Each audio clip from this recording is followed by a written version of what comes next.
여러분 안녕하십니까? 8월 5일 월요일 아침 출발 딜사이트 시작합니다. 박명석입니다. 새로운 한 주가 밝았고요. 다시 한번 아침이 밝았지만 개장이 두렵고요. 주식시장 보기가 싫어지는 그런 시장이 계속 지속되고 있습니다. 지난주 금요일에도 뉴욕 증시 추가로 급락세가 이어지면서 정말 시계 제로의 상황, 이 급락이 도대체 언제 어디서 끝날 것인가 예측하기도 어려운 국면으로 계속 들어가고 있는데요. 그래도 그렇다고 해서 스마트폰 던지고 주식시장 안 보고 있는다고 해결되는 문제가 아니지 않습니까? 그 안에 들어가서 진짜 문제가 어디서 벌어지고 있고 그 문제를 우리가 어느 정도로 인식해야 되는지 브리핑 뉴욕을 통해서 한번 정리해 보도록 하겠습니다. 자, 그러면 뉴욕 증시 마감 상황부터 보시죠. 대부분 보시는 것처럼 푸른색의 일색입니다. 다우지수 1.5%, 나스닥 지수 2.4%, 그리고 S&P 500 지수 1.8% 급락이 나왔습니다. 지난주 금요일에 지금은 사실 저가 매수보다는 일단은 리스크 관리에 조금 더 신경 써야 될 때라고 말씀을 드렸던 것 같은데 이 정도로 추가로 흘러내릴 줄은 상상을 못했는데요. 여전히 지금도 저가 매수보다는 조금 더 리스크 관리에 신경을 써야 되는 구간이 아닌가 싶고요. 인텔이 무려 26% 폭락했습니다. 50년 만에 최악의 날이었다고 하더라고요. 인텔의 실적은 말씀드리지 않아도 너무 좀 처참해서 제가 좀 언급하기가 좀 어렵고요. 주가도 정말 지지선 없는 구간까지 내려가 버렸습니다. 이 때문에 아마존 실적을 같이 발표했던 기업들이 일제히 좀 무너지는 모습들이 있었고요. 엔비디아가 1%대 하락으로 그나마 선방했다고 봐야겠죠. 그리고 애플 같은 경우에는 빨간불을 켜냈는데 이것도 사실은 애플의 실적 발표에 대해서 소위 말해서 속칭 깔 게 없었거든요. 정말 나무랄 데가 없었던 그런 실적이기 때문에 숫자가 다 예상치 이상으로 나왔기 때문에 원래 같았으면 이것보다도 훨씬 좋은 주가가 나왔어야 되는데 지금은 약간 좀 검열을 받는 그런 느낌이에요. 너 잘못한 거 있어 없어 이렇게 돼서 없으면은 그냥 이 정도로 통과시켜주고 있으면은 거의 저 정도로 이렇게 무너뜨려 버리는 그런 시장의 분위기가 이어지고 있기 때문에 계속해서 말씀드리지만 지금은 녹록치 않은 그런 시장, 낙관적으로 볼만한 그런 지표들이 조금 나오지 않고 있는 그런 시장입니다. 그렇기 때문에 체크포인트 하나씩 조금 더 엄밀하게 살펴봐야겠죠. 자, 첫 번째 체크포인트부터 보도록 하겠습니다. 시장의 분위기를 가장 좀 흐리게 만들었던 재료 역시나 지난달의 고용 지표였습니다. 18만 건을 예상했는데 11만 건이 나와버렸어요. 와, 이 정도면은 7만 건이 미달했으면 이거는 정말 심각하게 받아들일 만한 그런 숫자가 나온 것도 맞는 것 같고요. 지금 실업률이 4.3%까지 급등했습니다. 보시는 것처럼 3.5에서 4 사이를 최근에 계속 유지를 했었는데 이게 4%를 넘어간 시점부터 약간 우리가 좀 걱정을 하기는 했죠. 그런데 4.3%까지 좀 빠르게 올라오면서 그 샵룰이라는 또 우리가 또 공부해야 하는 그 내용이 하나 등장을 했습니다. 최근에 한번 언급을 드린 적이 있기는 했었는데 샵룰이라고 아마 많은 분들이 그 경제 뉴스라든지 많이 보셨을 거예요. 샴이라는 사람이 만들었고요. 최근 3개월 동안의 실업률, 3개월 동안의 실업률이 4% 이상으로 급등했잖아요. 이게 지난 12개월 동안의 평균을 낸 것보다 0.5% 이상 높아지면 샵룰에 걸린다라고 하는데 지금 보시는 것처럼 여기가 0.5%거든요. 그 이상 급등을 해버렸고요. 이 회색 음영이 들어가 있는 게 0.5%를 넘었던 구간인데 그때는 항상 매번 경기 침체가 왔다라고 해서 이번에도 결국에는 경기 침체가 올 것이다라고 시장이 추측을 하는 계기가 됐죠. 다음 장 넘겨주시면요. 그래서 경기 침체의 지표 금리에서 첫 번째로 나타났습니다. 지난주 금요일에 여기까지 4% 하회하는 것까지 보면서 와, 금리가 이렇게도 급락을 하는구나 라고 말씀을 드렸던 것 같은데 금요일에 밤에 그러니까 주말에 추가로 이만큼 더 빠졌습니다. 결국 3.7%, 3.8%를 하회하는 그런 그림까지 만들어졌고요. 금리 인하에 대한 기대치가 이와 관련해서 그대로 급등을 했습니다. 보시는 것처럼 이제 9월에 동결은 없어졌어요. 동결 칸은 지워졌고 25bp 베이비 스텝을 해야 된다는 게 78%, 빅 스텝을 해야 된다는 게 22%까지 늘어났습니다. 그리고 만약에 9월에 25bp 베이비 스텝을 한다고 하더라도 11월에 한 번 더, 그리고 12월에 한 번 더 해서 올해는 최소 3번의 금리 인하는 필요하다라는 지점까지 와버렸는데 그게 문제입니다. 필요하다라고 생각되어지는 게 보시는 것처럼 금리 인하를 이제 악재로 만들어 버렸어요. 지금까지는 금리 인하에 대한 기대감, 지금 경기가 서서히 둔화되고 있기 때문에 이 경기가 침체로 가지 않기 위해서 연준이 금리 인하를 해줄 거야. 그러면 시장도 살아나고 경기도 탄탄하게 유지가 될 거야 였는데 이미 경기가 침체로 들어와 버렸네. 그러면 이거 금리 인하를 지금 빨리 해야 되는데 늦은 거 아니야? 그러면 지금 다음 달에 50bp를 해야 되는 거 아니야? 급하게 내려야 되는 거 아니야? 이렇게 되면 완전히 그 뉘앙스랑 패러다임이 달라지는 거거든요. 그렇기 때문에 이제는 금리 인하에 대한 기대치, 금리가 저렇게 쭉쭉 내려오는 것, 이 모든 것들이 악재가 돼버린 상황이고요. 다음 장 넘겨주시면요. 그럼 이 금리가 어디까지 멈출 것이냐, 이게 굉장히 중요해 보이는데 월봉상으로 보면 다행히도 꽤나 강한 지지선이 있는 곳까지 내려와 있어요. 그러니까 이 지지선 3.79%의 지지선은 뭐 박스를 그려본다면 3.5%까지 떨어질 수는 있겠죠. 그렇지만 이 안에서는 어느 정도 박스권의 그런 흐름을 보여줄 것으로 다행히도 좀 기대를 하고 있고요. 정말 이게 지금 경기 침체라고 할 수 있느냐? 물론 샵룰이 웬만하면 맞았다고 하지만 실업률이 잠깐 단기적으로 급등했다고 해서 정말로 이게 계속 문제가 될 것이냐? 7월에는 뭐 그런 것도 있었대요. 미국의 뭐 토네이도 같은 것들도 오고 막 기상 상황이 너무 안 좋아서 일을 할 수 없었다라고 대답한 응답도 굉장히 높았다고 하거든요. 그래서 일시적인 현상일 수 있다라는 부분에 대해서 착안을 해서 애틀랜타 GDP 나우를 한번 찾아봤는데 3분기 GDP 성장률이 여전히 2%를 넘어갈 것으로 예상을 하고 있습니다. 제가 알고 있는 사전적인 정의의 경기 침체는 2개 분기 연속으로 마이너스 GDP 성장률이 나와야 되거든요. 근데 2%가 넘어가는 성장? 물론 4분기 혹은 내년에 마이너스 성장이 미국에서 찍힐 수도 있겠죠. 근데 아직까지 이걸 정말 경기 침체로 봐야 하는가에 대해서는 저는 개인적으로 논란의 여지가 있다고 보고요. 그래서 지금은 변동성이 극도로 툭툭 튀는 그런 구간에 들어와 있다고 보고 있습니다.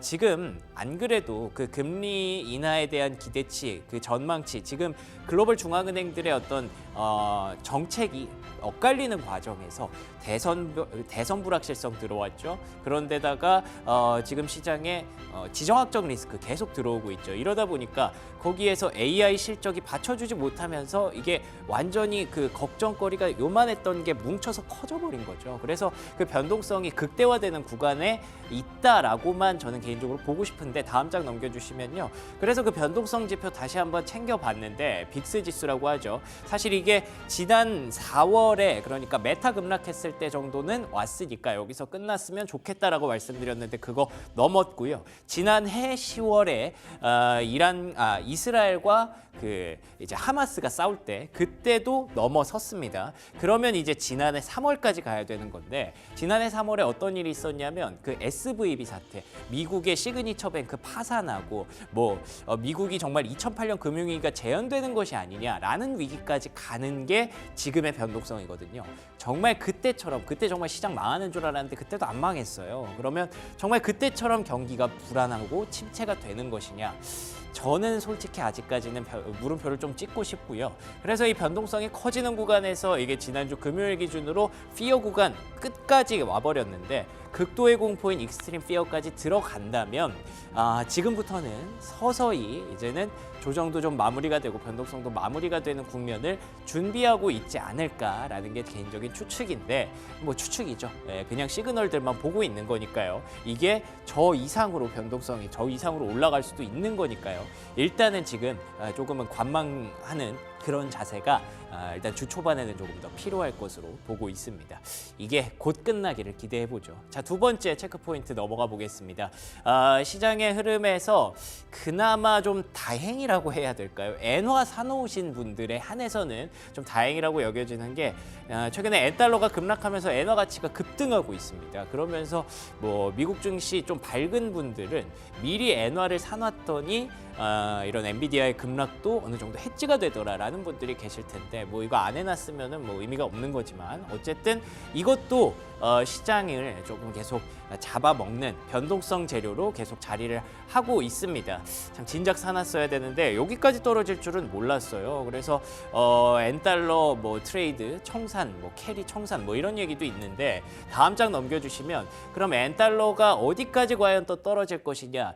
만약에 엔화 갖고 계신 분들은 일부는 지금 현금화를 또 해놓으시는 게 또 좋은 전략이 될 수 있을 것 같습니다. 왜냐하면 지금 엔화에 대해서 숏 포지션 그러니까 엔화를 계속 숏으로 하락으로 그 예상했던 사람들이 갑자기 급등하면서 이게 청산 물량이 급증을 하고 있습니다. 이게 뭐 물론 충분히 더 올라갈 수 있는 가능성도 있기는 하겠습니다만 지금 엔화의 어떤 지지선, 엔달러의 지지선을 봤을 때 지금 메리츠 증권에서는 146엔 정도를 1차 지지선으로 보고 있거든요. 지금 딱 와 있는 게 그 1차 지지선입니다. 뭐 물론 2차 지지선 140엔까지 추가로 내려갈 수도 있기는 하겠습니다만 그래도 지금 일부 현금화를 좀 해두시고 그걸로 막 지금 주식 사야지 이건 아니고요. 현금을 조금 더 확보해 놓는 그런 모습으로 기다리시는 게 가장 베스트한 전략이지 않을까. 어찌됐든 지금 중요한 건 앞서 보셨던 금리도 급락이 멈춰야 되고요. 이 엔달러도 급락이 멈춰야만 시장이 조금은 제정신을 차릴 수 있을 거다라고 보시면 될 것 같습니다. 자, 세 번째 체크 포인트 한번 보겠습니다. 마지막으로 유가와 비트코인 한번 보려고 하는데요. 유가 참 신기하죠. 중동에서는 뭐 지금 전쟁 나기 일보 직전이라고 하는데 유가가 계속 아래쪽을 향하고 있습니다. 그리고 또 비트코인도 개별적인 이슈가 있다고는 합니다만 마운트곡스 이외에 뭐 제네시스라는 거래소에서 또 물량이 나온다고 해요. 그 부분들이 개별적인 이슈로 작용은 하고 있지만 어쨌든 하락 추세에 이어지고 있습니다. 유가 빠지고 금리 빠지고 주식시장 빠지고 비트코인까지 다 빠집니다. 지금 뭐 시장에 상승하고 있는 걸 찾기가 힘들어요. 아까 보셨던 그 변동성 지수 말고는 그냥 에브리띵 랠리라고 막 자랑을 했다가 지금은 모든 것이 빠지는 그런 시장이기 때문에 반대로 생각해 보면 버블은 지나고 나서야 알게 된다라고 하던데 이게 아직 뭐 버블이라고 단정 짓고 싶지는 않습니다. 그렇지만 그만큼 많이 올랐기 때문에 그에 대한 좀 비용을 납부해야 되는 기간이구나 정도로 이 또한 지나가겠지 정도로 개인적으로 좀 기대를 하고 있습니다. 일단 말씀드린 것처럼 이번 주까지는 리스크 관리 좀 계속 생각하시고요. 이어서 특징주로 한번 넘어가 보도록 하겠습니다. 특징주. 오늘은 제가 그 핀비즈 창을 캡처하지 않았어요. 왜냐하면 너무 보고 있으면 힘들 것 같아서 그래도 좀 봐야만 하는 그런 종목들은 있어서 이 두 가지 종목 가져와 봤는데요. 앞서 말씀드렸던 인텔이 50년 만에 최저치를 붕괴 만들었습니다. 그러니까 이게 50년 만에 최저치라기보다 최악의 날 하루 동안 26% 급락한 건 좀 처음 봤어요. 근데 이게 잘 보시면 시계열이 연도별로 정리가 된 거거든요.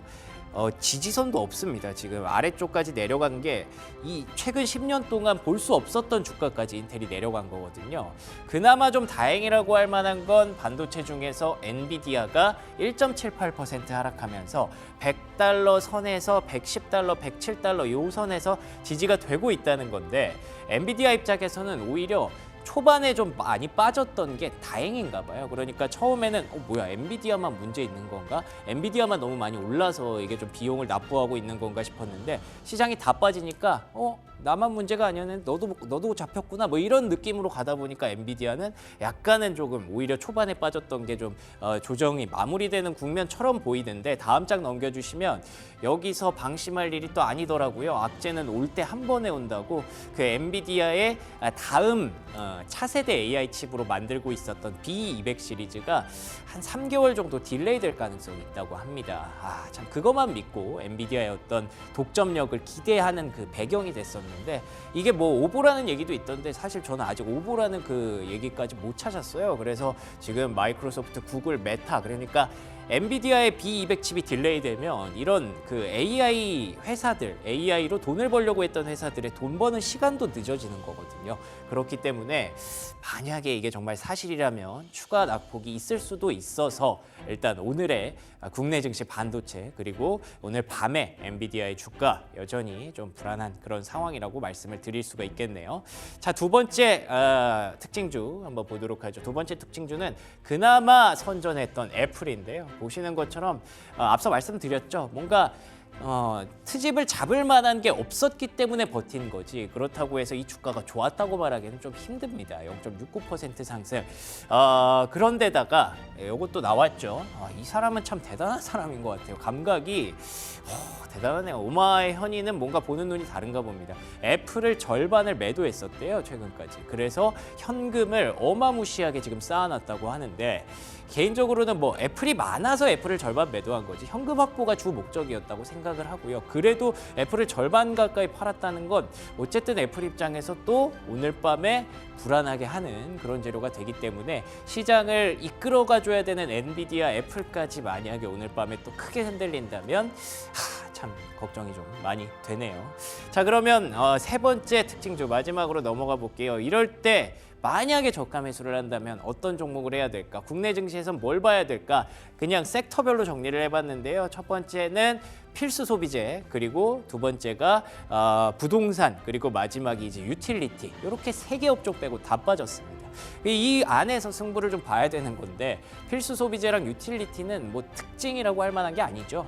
지금 시장이 약할 때 항상 올라오는 그런 종목, 뭐 P&G, 코카콜라 뭐 이런 종목들이 올라오더라고요. 네, 그래서 그런 종목들을 일단 일부 확보는 해놔야 될 것 같고 국내 증시에서도 뭐 통신주 뭐 이런 종목들이 있잖아요. 손이 안 가는 그런 종목들. 근데 좀 부동산은 좀 특징이 있다고 봅니다. 금리 인하에 대한 기대감을 어쨌든 조금은 실을 수 있고 금리가 급락하는 과정에서 그나마 희망을 좀 넣을 수 있는 그런 재료인 것 같아서 저가 매수를 만약에 하더라도 어떤 종목, 어떤 업종을 저가 매수해야 되는지 지금 냉정하게 좀 체크를 해봐야 되는 그런 시기라고 보고 있습니다. 브리핑 뉴욕 오늘은 여기까지였고요. 이어서 프리미엄 미국 주식으로 이어갑니다.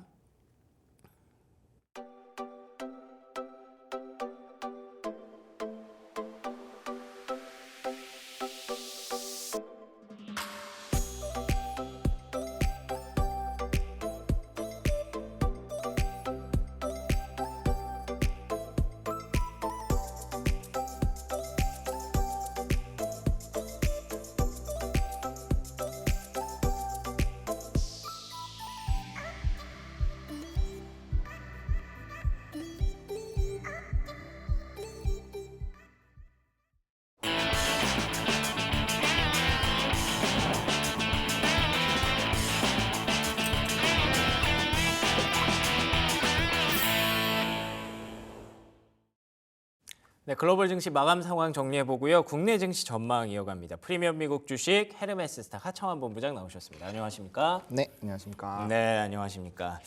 참 하필 지난주 금요일 그리고 월요일까지 본부장님이 이렇게 나오게 되셔서 참 난감하실 것 같은데 일단 지난 금요일에 뉴욕 증시 조금 뭐 어느 정도 좀 예상은 했습니다만 네. 그래도 생각보다 좀 충격적인 그런 지표들이 나오면서 낙폭이 제 개인적으로 좀 더 크게 느껴지더라고요. 어떻게 네. 보셨나요? 일단은 뭐 고용적인 부분에서 실업률이 특히나 중요하다라는 부분을 좀 언급을 드렸는데 역시나 거기에서 조금 변화 포인트가 나오다 보니까 그렇죠. 시장은 좀 굉장히 과하게 반응을 한 것이 아닌가라고 보고 있습니다. 그러니까 이번 주에 굉장히 좀 중요한 지표들이 많았었던 상황이고 거기에 따라서 의사결정이 좀 바뀔 수가 있는 상황이었는데 이제 GDP가 2.8에서 2.5로 추정치가 이제 발표가 됐었을 때 떨어졌거든요. 사실 그게 좋은 건 아니죠. 왜냐하면 금리 인하를 우리가 시장에서 포커스를 두고 있을 때는 그러한 변화는 bad is good 이렇게 되겠지만 최근의 기조는 뭐였냐면은 bad is bad로 완전 바뀌어버린 상황이라는 거죠. 그렇기 때문에 오히려 GDP에 대한 수정치가 떨어진 것은 부정적인 부분으로 작용을 하는 것이고 거기다 이제 비농업 고용까지 좀 이슈가 좀 있었는데 제가 화면을 조금 띄워놨거든요. 그러니까 좀 충격적인 게 저는 이 부분에서의 멘트가 좀 굉장히 좀 충격적이었다고 합니다. 허리케인 베리 관련된 부분인데 요 내용을 보시면은 원문을 좀 보시면은 영향이 거의 없었다. 그래요? 네, 라고 지금 이제 BLS에서 발표를 했습니다. 이 미국 노동국에서 발표를 한 건데 이 화면 내용을 보시면 허리케인에 대한 부분들이 사실상 크게 요 영향을 주기 보시면은 여기 보이시죠? 여기 보시면은 이번 달 데이터에 뭐 크게 거의 영향을 미치지 못했다라는 문구가 아예 달려 있거든요. 그러네요. 근데 사실상 우리가 이제 주간 실업 청구 건수라든지 신규 뭐 연속적인 실업 청구 건수라든지 그런 걸 해석을 할 때 이 고용이 단기간에 안 좋은 거는 분명히 이제 허리케인에 대한 영향도 있을 것이다라는 평이 꽤 있었거든요. 예.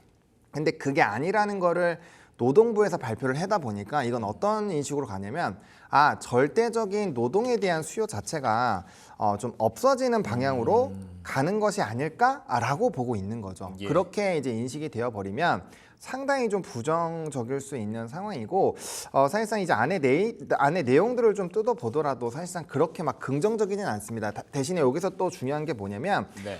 데이터들 중에서 이제 완전 장기적으로 실업자의 수는 아직까지 큰 변화는 없는데 단기적으로 발생한 실업자의 수가 또 굉장히 큰 폭으로 늘어나고 있다가 핵심이거든요. 그러면 우리가 두 가지 포인트를 노동에서 봐야 됩니다. 지금 이 시점이 노동에 대한 수요가 계속적으로 줄어드는 그런 시기인가에 대해서 생각을 해봐야 되고 만약에 그런 부분에서 오케이 단기적으로는 안 좋겠는데라는 시그널로 넘어간 상황에서 예. 만약에 그게 이제 장기적인 부분까지 늘어난다면 이거는 구조적인 고용에 대한 실업률이 높아진다라는 거거든요. 그렇기 때문에 상당히 좀 부정적이다라고 볼 수 있는 상황이고 노동 얘기가 나온 김에 추가적으로 이것도 좀 말씀을 드릴게요.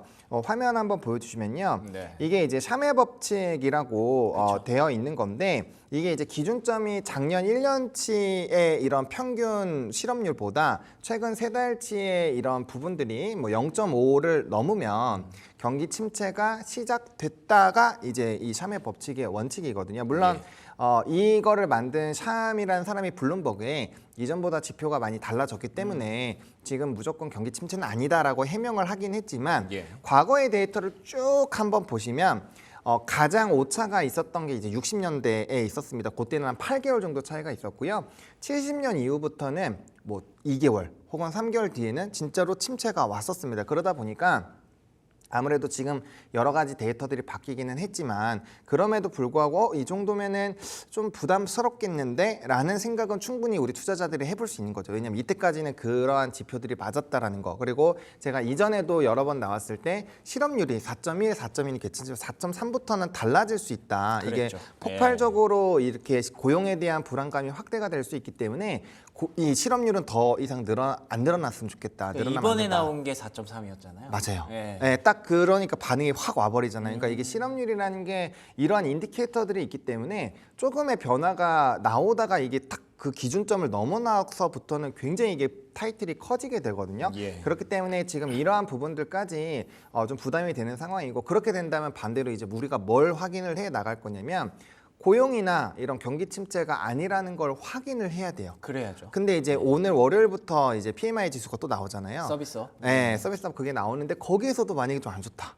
그러면 더 또 얻어맞을 수가 있는 겁니다. 그래서 지금 데이터가 이제 이번에 서비스업 PMI 지수가 무조건 잘 나와줘야 돼요. 그래야죠. 이전보다 잘 나와줘야 되고 만약에 거기서도 조금 안 좋다. 그러면 여기 아마 많은 의미부여를 할 겁니다. 이거 봐라. 모든 지표가 지금 안 좋게 얘기하는 거 아니냐. 그러면 무슨 얘기 나오고 있어? 지금 신문 오늘자 신문 제가 오면서 계속 봤는데 대부분이 빅스텝 얘기를 하더라고요. 근데 우리가 원래 이제 9월 달에 인하하고 11월, 12월도 인하에 대한 가능성이 높아지긴 했지만 그때까지만 해도 골디락스에 대한 개념으로 갔었거든요. 그렇죠. 금리 인하는 사실 우리가 그나마 기대할 만한 호재로 보고 있었는데 맞아요. 이제는 네. 필요성을 얘기하다 보니까 맞아요. 완전히 악재로 돌변했더라고요. 그렇죠. 그러니까 경기가 안 좋은 상태에서 급격하게 금리 인하를 했었던 거는 과거 사례에서 되게 안 좋다라는 걸 우리가 경험을 했잖아요. 그러니까 지금 그런 식으로 인식이 또 들어가다 보니까 이거 뭐지? 이렇게 되는 거죠. 그래서 그런 분위기가 나타나고 있기 때문에 뭐 미국 증시 전반적으로 좀 안 좋았고 물론 대장에서부터 안 좋긴 했는데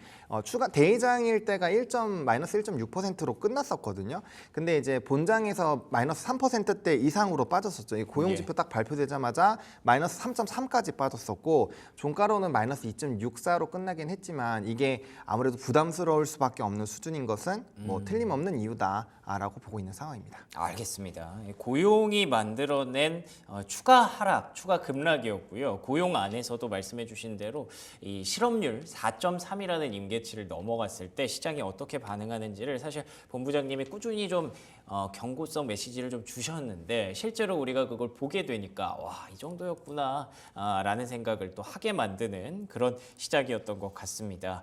그래서 이제 우리가 좀 기대해 볼 만한 그런 종목이라고 해야 될까요? 그나마 빅테크가 좀 버텨줬던 그런 시장을 기억하시는 분들이 많아서 그러면 이럴 때 빅테크 사야지라고 생각하시는 분들이 분명히 계실 것 같은데 금요일 날 보면 사실 뭐 아마존 막 8%씩 급락하고 그렇죠. 그런 예. 상황들 봤을 때 아직까지 또 쉽지 않다는 생각이 들어요. 어떻게 보세요?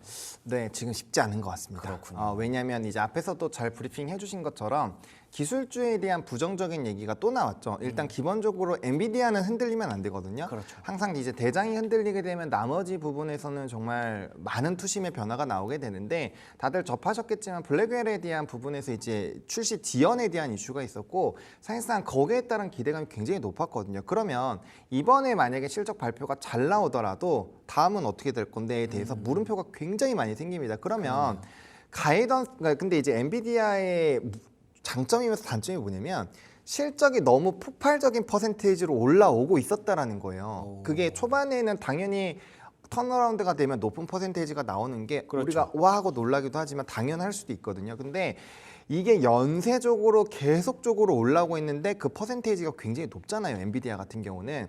근데 그런 상황에서 이 좀 중요한 차세대 칩에 대한 출시 연기가 있는데 그 연기가 된 거를 메울 수 있는 뭔가 성장성이 안 나오면 성장률이 안 나오면 거의 제가 봤을 땐 9할 이상으로 피크온 얘기 무조건 나올 것 같거든요. 그러면 이제 거품론이 봐라. 지금 뉴스 보시면 좀 웃긴 게 불과 며칠 전까지만 해도 뭐 AI 뭐 연속될 거다 이렇게 했었던 언론들이 지금 하루 이틀 이렇게 일주일, 2주 사이에 봐라 거품이었다 이렇게 다 돌아섰어요. 그러니까 예. 우리가 월가나 이런 것들을 좀 잘 이해를 하셔야 되는 게 이게 상황이 바뀌면 당연히 해석이 달라져야 되는 게 많은데 그만큼 기조가 빨리 바뀌어졌다라는 거고 그러면 우리가 지금 이 연속성이라는 걸 확인하기 위해서는 결국엔 넘버가 실적이 결국에는 핵심 지표잖아요. 아무리 피크아웃이라고 해도 실적이 잘 나오면 그건 피크아웃이 아닌 거거든요. 그렇죠. 요번에는 아마 잘 나올 것 같아요. 근데 그 가이던스가 분명 칩 연계에 대해서 코멘트를 언급을 해야죠. 네. 하겠죠. 예. 근데 그게 만약에 우리가 예상한 것보다 다음 분기에 반응이 안 되는 방향으로 간다면 퍼센테이지는 분명 영향을 받을 수밖에 없다라는 거죠. 그러면 우리나라 하이닉스가 프리미엄 그 독점 규모가 깨진다라는 부분에서 굉장히 큰 이 하방이 나왔잖아요. 그렇죠. 그런 것처럼 엔비디아 같은 경우 지금 뭐 독점, 반독점부터 시작해서 지금 여러 가지로 지금 이 노이즈가 있는 상황에서 만약에 그러한 차세대 칩에서의 경쟁력까지 잃고 만약 그게 뭐 AMD라든지 기타 부분으로 넘어가는 구조가 발생을 하면은 엔비디아가 이때까지 갖고 있었던 그런 독점적인 규모가 깨지게 돼요. 근데 AMD를 보고 과연 우리 투자자들이 반도체 AI 랠리 안 끝났어 하고 풀베팅이 이전처럼 들어갈 수 있을까에 대해서는 상당히 물음표가 있다라는 거죠. 그러면 분명 종목별 장세가 될 거고 그럼 AMD 수혜주는 움직일 수 있겠지만 나머지 부분에서는 그럼 뭐 엔비디아랑 어떻게 되는 거지? 시장이 늘어나는 건가? 왜 이게 칩에서 문제가 생겼지? 왜 결함이 생겼지? 그러면 이제 나머지들 다 딜레이 되는 거 아니야? 그럼 마사오는 이렇게 많은 칩을 하기로 했는데 어떻게 되지? 그렇죠. 이러면서 연쇄적으로 뿌려지는 거죠. 이전에는 뭐 오라클이나 어도비나 마이크로소프트나 이런 것들이 이제 실적이 잘 나오면 역시 AI 좋아 이랬었는데 지금 반대로 공급 자체가 안 되니까 그러면 성장 캐파가 딱 멈춰지게 되는 거잖아요. 그러면 이거 어떻게 되지? 성장이 딜레이 되는데 이거 어떻게 반영해야 되지? 이렇게 돼버리면은 좋지 않다라는 거죠. 근데 거기에다가 지금 같이 때려지는 게 뭐냐면 경기 침체라는 키워드가 딱 때려져 있기 때문에 예. 상당히 좀 부정적이라는 점. 그리고 이제 그 버크셔 해서회에서도 네. 애플을 많이 매도했잖아요. 근데 이전의 멘트를 보시면 애플 너무 좋다. 그렇죠. 모아 가기에는 최적의 종목 이렇게 해놓고 지금 반대를 때린 거거든요. 네. 그러면은 워렌 버핏이 도대체 왜 이렇게 절반이나 현금을 많이 했을까라는 생각이 강해지면 자연스럽게 좀 투자가 보수적으로 된다는 거죠. 왜냐하면 수 있죠. 그들을 추종하는 펀드도 있지만 그들의 매매를 따라하는 투자자들도 굉장히 엄청 많잖아요. 많으니까요. 예. 그러니까 그런 부분에서 이 사람이 도대체 왜 이렇게 현금을 확보를 했을까에 대해서 생각을 해볼 거고, 그럼 지금 현금을 과연 빨리 쓸까? 안 쓸 수 있다는 거죠. 왜? 리세션이라는 걸 인정하려면 고점 대비 20% 빠져야 되거든요. 예. 통상적으로. 근데 아직 20%안 빠졌잖아요. 그러면 하방을 고점 대비 20%를 열어놓고 볼 수 있다는 거고, 그러네요. 그러면 지금 추가적인 하방이 더 나올 수 있다는 전제로 볼 수 있기 때문에 그 선두에서 빠지는 게 기술주가 될 확률이 높죠. 그래서 예. 저는 조금 아직까지는 더 조심해야 되지 않을까라는 생각을 가지고 있습니다. 알겠습니다. 그러면 그거 아까 AI 거품론에 대해서 얘기를 해주셨는데 사실 지금 언론의 어떤 뉘앙스와 논조가 좀 급격하게 바뀌었다. AI 거봐라 이거 버블이었다. 이렇게 바뀌었다라고 얘기를 해주셨는데 개인적으로 하본부장님이 생각하시는 이 버블론에 대한 어떤 의견 어떻게 보시는지 궁금해요. 저는 버블은 아니라고 생각합니다. 이게 만약에 버블이라고 생각을 한다면 실적이 안 나와야죠. 그렇죠. 네, 실적이 안 나. 이전의 버블들은 실체가 없었습니다. 실체가 없었는데 주가가 PR 수준이 뭐 50배, 60배, 70배 이렇게 가니까 이게 거품이 맞았는데, 저는 그 버블은 맞지 않는 것 같고 조금 단기적인 과속을 했다. 요 정도가 맞는 것 같아요. 왜냐하면 사실상 엔비디아는 근데 저는 밸류에 맞게끔 움직였다고 생각을 하고 있고요. 대신에 이제 추가적인 성장성이 지금 이제 차세대 칩이 원래는 들어와 있었는데 기대감에 그게 빠져나갔으니까 그거에 대한 평가는 조금 냉정하게 이루어지지 않을까라고 보고 있습니다. 그리고 예. 사실 버블이 나올 때는 아예 실체가 없거나 그래야죠. 아니면 산업의 성숙기에 넘어가서 더 이상의 성장폭이 없을 때나 버블이란 단어를 쓰는 거지,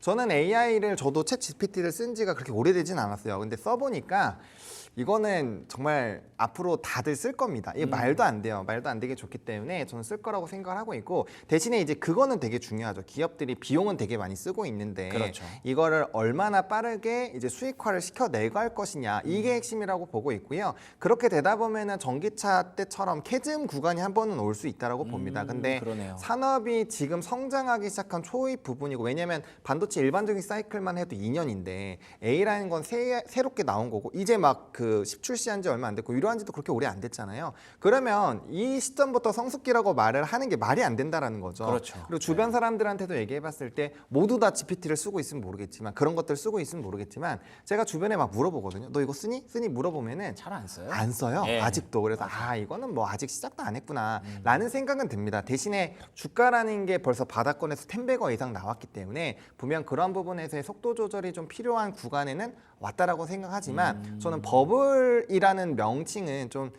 그건 틀린 것이 아닌가라고는 생각을 하고 있습니다. 버블은 아닐 수 있지만 그래도 단기적으로 어쨌든 급등을 했기 때문에 그에 따른 되돌림이 지금 나오고 있는 구간이고, 네. 그 되돌림이 단기적으로 추가로 더 나올 수 있을 것을 일단은 경계해야 되는 상황. 네, 뭐 이렇게 정리를 해볼 수가 있을 것 같은데, 지난주 금요일에 국내 증시 뭐 잠깐 앞서서도 말씀해 주셨지만 SK하이닉스 뭐 11%, 10% 네, 넘게 10%, 네. 급락을 하는 역대급 뭐 기록 아닌 기록이라고 하더라고요. 네. 이런 상황들 고려해봤을 때 지금 뭐 뉴욕 증시도 좋고 국내 증시도 좋고 어떤 뭐 지지선이라든지 이런 거라도 좀 봐주셔야 될 것 같은데 어떻게 봐야 될까요? 제가 이전에도 한번 그 나스닥에서의 기술주들이 무너졌을 때 하방 라인을 이미 한번 선제적으로 잡아드린 예, 적이 맞죠. 있고요. 그 다음에 이제 그렇게 됐을 때 제가 이 질문을 드린 적이 있습니다. 과연 미국 증시의 반도체가 빠졌을 때 우리나라 반도체가 버틸 수 있을까? 저는 아닐 거라고 말씀을 좀 드려왔거든요. 그러다 보니까 일단은 우리가 선물의 수급을 보시는 게 지금 굉장히 중요합니다. 최근에 시장 자체는 파생적인 부분이 굉장히 강하기 때문에 예. 지금 선물의 누적 매도가 이제 마이너스 1.7조까지 떨어졌거든요. 근데 작년 초부터 이제 우리나라에서 선물 누적 매수 매도의 밴드가 있는데 그게 마이너스 5조 수준이 좀 거의 최저점이었던 경우가 꽤 있습니다. 물론 그 패턴까지 깨진다면 하방이 추가적으로 그럴 수도 열리겠지만, 있죠. 예. 예, 근데 지금 시점이 이제 반도체가 상승을 할 때 거기에 따라서 선물 매수가 마이너스 5조부터 플러스 5조까지 총 10조가 들어왔었거든요. 근데 그 중에서 지금 6.7조가 나갔습니다. 그래서 저는 반도체 랠리가 단기적으로 쉬어간다라고 한다면 이 수급은 똑같이 나갈 수 있다고 봐야 돼요. 그러면은 3조 3천억이 추가적으로 나온다라는 거고, 그렇게 치면은 전일 대비했을 때 저는 마이너스 5%는 더 하방을 열어놓고 봐야 된다. 그래서 그렇게 친다라고 한다면 코스피는 2,580선까지는 기본으로 열어놓고 보시는 게 맞을 것 같다라고 보고. 지수가 5%더 빠질 수 있다고요? 네. 네, 저는 그렇게 생각을 네. 하고 있습니다. 만약에 오늘 서비스 PMI 안 좋게 나오잖아요. 네. 그럼 나스닥도 2~3% 빠질 거고 필라델피아 반도체 이제 요번 금일에도 이제 금요일장에도 5% 빠졌어요. 근데 나스닥이 1.6%로 끝났다고 말씀드렸잖아요. 미니 나스닥이. 근데 2.4로 끝났으니까 마이너스 0.8은 더 반영을 해야 돼요. 그리고 야간 선물도 마이너스 1.2가 빠졌으니까 그렇게 치면 오늘도 지수 1% 내외로는 빠져서 시작한다고 보시면 됩니다. 근데 이게 올라가려면 우리나라 외국인 수급 주치를 알아야 되는데 우리나라 외국 수급 주치는 작년 11월부터 이제 지난달까지 미국계와 영국계, 특히나 미국계가 최근에 많이 담았거든요. 4, 5, 6에 8조 담았어요. 근데 미국계가 담았을 때 제일 많이 들어온 게 삼성전자, 하이닉스 6.7조 들어왔습니다. 그러면 그들이 다 나가겠죠. 당연히 미국의 기술주가 박살이 났는데 반도체를 보고 들어온 수급 주체가 저렇게 박살이 났는데 안 나갈 리가 없잖아요. 그럼 그 수급이 다 나간다는 전제하로 얘기를 드리는 거고요. 그렇게 친다라고 한다면 뭐 삼성전자와 하이닉스에서 수급 이탈이 꽤 강하게 나타날 수 있고 이들에서 수급 이탈이 나갔을 때 지금 시점에서 과연 그 얼마나 많은 사람들이 매수를 해주겠냐는 거예요. 지금 신용 반대 매매도 이제 막 나오기 시작을 할 텐데 굉장히 강하게 코스닥 같은 경우 벌써 5천억 넘게 나왔거든요. 그래서 그러한 움직임이 나온다라고 한다면 분명 신용 반대 매매까지는 볼 거고 그럼 금요일에서 D 플러스 이하면은 월화 화요일까지는 반대 매매 아마 볼 거예요. 그럼 그때까지는 매수세가 약한다라는 전제고 미국장이 오늘도 막 미니 나스닥이 막 장중에 0.5, 1% 빠진다. 이 얘기는 나스닥도 빠진다는 얘기니까 그렇게 본다라고 한다면 추가 하방은 열어놓고 보시는 게 맞다. 그래서 지금부터 아마 지수 ETF 많이 하시는 분도 꽤 있을 텐데 지금부터 막 50% 이렇게 담으시면은 조금 고생 많이 하실 수 있어요. 그래서 저는 많이 분할로 하시는 게 좋을 것 같고 물론 지금이 기회일 수 있죠. 왜냐하면 고점 대비해서 많이 빠졌으니까. 근데 너무 과하게 현금을 다 쓰시면은 아마 이런 거 한 대 더 맞으면 굉장히 정신이 아플 수 있으니까 좀 현금은 꼭 한 20~30%의 추가적으로 내가 마지막 진짜 이거는 말도 안 되는 하락이다라고 했을 때 배팅할 수 있는 그 현금 정도는 마련을 해주시는 게 맞지 않을까라는 생각이 듭니다. 알겠습니다. 아직은 섣불리 저가 매수를 실현할 단계는 아니다라는 관점 주셨으니까 앞으로도 계속 본부장님과 함께 이 어려운 시장 잘 이겨내 보도록 하죠. 지금까지 헤르메스타 하창원 본부장과 얘기 나눠봤습니다. 오늘도 좋은 말씀 고맙습니다. 감사합니다. 네, 이어서 국내 증시 전망으로 넘어가도록 하겠습니다. 브리핑 서울 조은주 캐스터와 함께합니다. 네, 브리핑 서울로 넘어왔습니다. 지난주 검은 금요일 정말 말 그대로 깜깜했습니다. 미국의 빅테크 조정이 지속되면서 국내에서도 반도체 대거로 매물출에 심화됐는데요. 삼성전자 4% 넘게 빠지면서 8만전자가 깨졌고요. SK하이닉스는 더 심각했습니다. 10% 넘게 빠지면서 2011년 이후 정말 최악의 날을 맞이했는데요. 사실 이 반도체 업종뿐만이 아니라 대부분의 업종이 다 하락하면서 종목 수만 봐도 코스피 상승 종목 60개가 되지 않고요. 코스닥 또한 140개 정도였습니다. 코스피와 코스닥 하락 종목이 무려 2,300개가 넘어가면서 정말 무차별 매도세가 나타났습니다. 자세한 지수부터 한번 살펴보도록 하겠습니다. 코스피는 3.6% 하락하면서 2,676포인트에 거래 마쳤는데요. 100포인트가 넘게 빠지면서 2,700선 이탈했고요. 2% 넘게 하락하면서 출발했는데 2,667포인트의 저점 형성했고요. 사실 마지막 종가도 이 최저점과는 크게 차이가 나지 않습니다. 2,676포인트에 거래 마쳤습니다. 코스닥도 한번 살펴보시면요.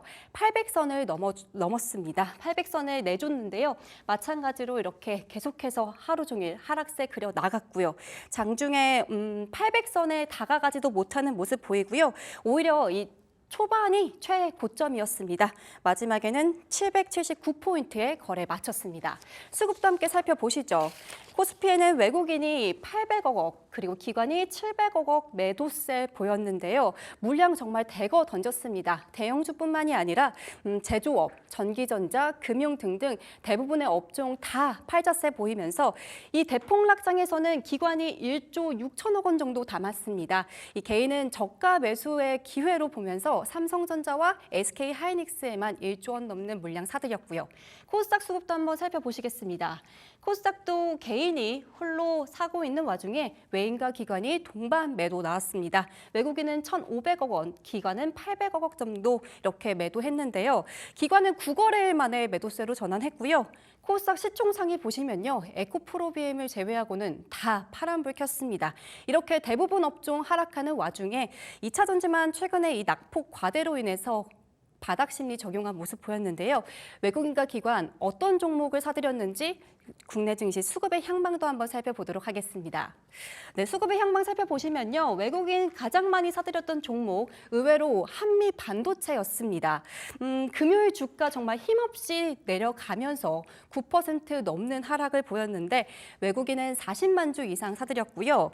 오늘은 반등할 수 있을지 한번 지켜보셔야겠습니다. 한미 반도체와 마찬가지로 반도체 소부장업체 이 테크윙은 금요일 날 14% 넘는 급락 보였습니다. 정말 처참한 하루 속에 외국인 수급 들어온 모습이고요. 2위에 자리하고 있는 삼성 SDI도 한번 보시겠습니다. 삼성 SDI 전 거래일에 이어서 여전히 이렇게 외국인 장바구니에 자리하고 있는데요. 기관 장바구니도 함께 보시면요. 포스코 퓨처엠, 에코프로비엠, LG에너지솔루션처럼 2차 전지주 그대로 자리하고 있는 모습입니다. 코스피 시총 30위까지 오직 2차 전지주, 삼성 SDI, 포스코 퓨처엠 그리고 LG에너지솔루션 이 세 종목만 상승불 켰고요. 마찬가지로 에코프로비엠, 코스닥 시총 20위까지에서는 유일하게 상승불 킨 종목입니다. 하나하나 살펴보시자면 포스코 퓨처엠은 이 전기차 캐즘에 따른 양극재 업체들의 부진 속에서도 상당한 규모의 이익을 내면서 선전했지만 음극재 사업에서 발목이 잡혀서 2분기 영업이익 가까스로 적자 면했고요. 이렇게 영업이익이 바닥을 쳤다는 인식에 매수세 몰리면서 금요일에는 2% 넘는 상승 보였습니다. 에코프로비엠도 실적을 바닥 지나고 있다라는 인식이 적용하면서 수급 들어왔는데요. 기관은 20거래일 연속 이렇게 매수 적극적으로 가담하고 있고요. LG에너지솔루션은 최근 한 달 동안 4% 넘게 빠졌지만 금요일에는 강보합권에 거래 마쳤습니다. 엔터주 하이브도 자리하고 있네요. 하이브 2.0 신성장 전략 발표했는데요.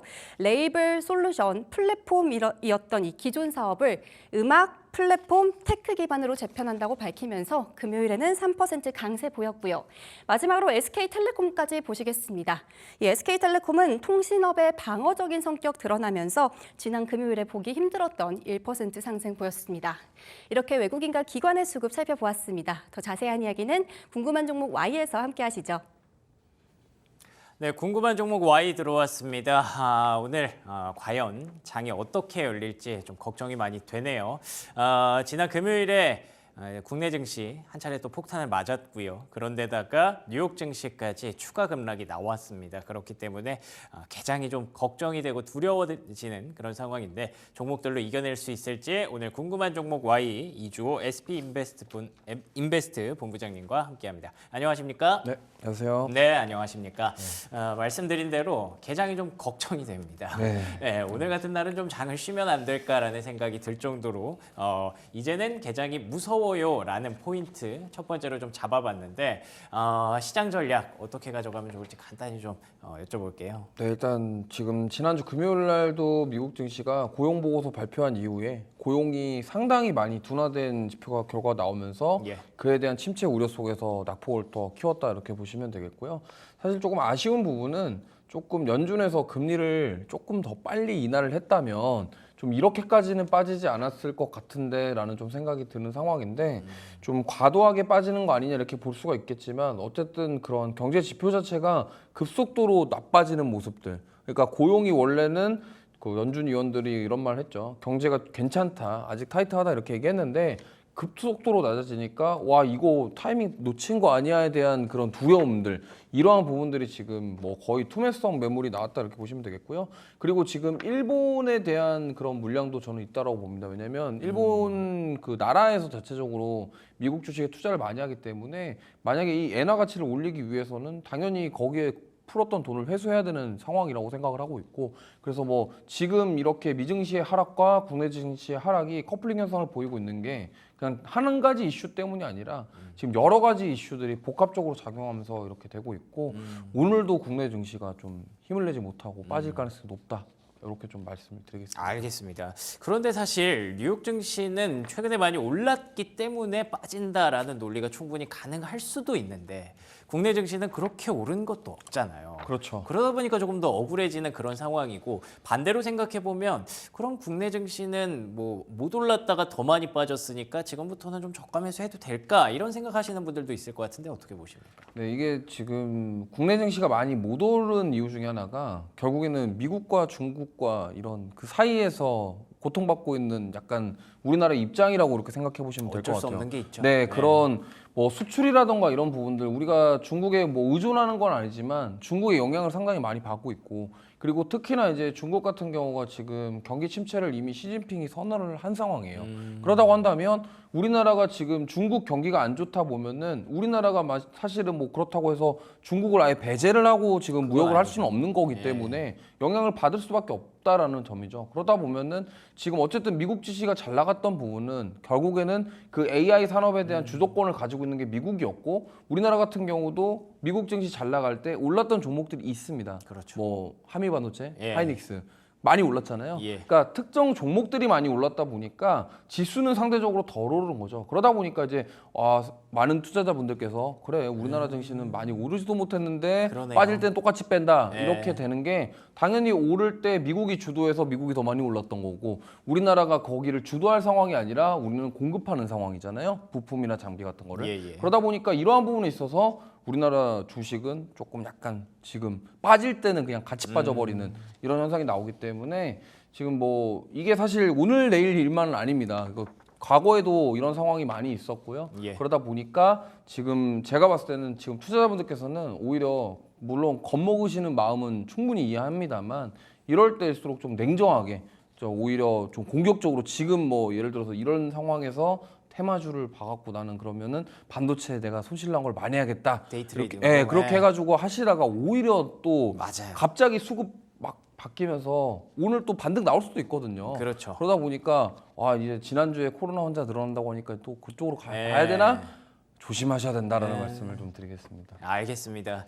참 이럴 때 손실이 많이 나다 보면 정말 그 멘탈 무너지는 거 진짜 한순간이고요. 내가 안 해봤던 거 하다가 더 크게 하락을 맞고 나서 예전에 진짜 주식에서 손을 떼버리는 그런 부분들을 굉장히 많이 봤기 때문에 오히려 그런 실패를 거듭할 것이 아니라 지금 오히려 조금 더 현명하게 행동해야 될 때다라는 관점 주셨는데요. 그래서 그러면 많이 빠진 섹터 먼저 한번 얘기를 나눠보도록 하겠습니다. 반도체부터 일단 얘기를 좀 들어봐야 될 것 같아요. 검은 금요일이라는 말이 정말 이상하지 않게 들릴 정도로 급락세가 나왔었는데 AI 거품론 어떻게 생각하십니까?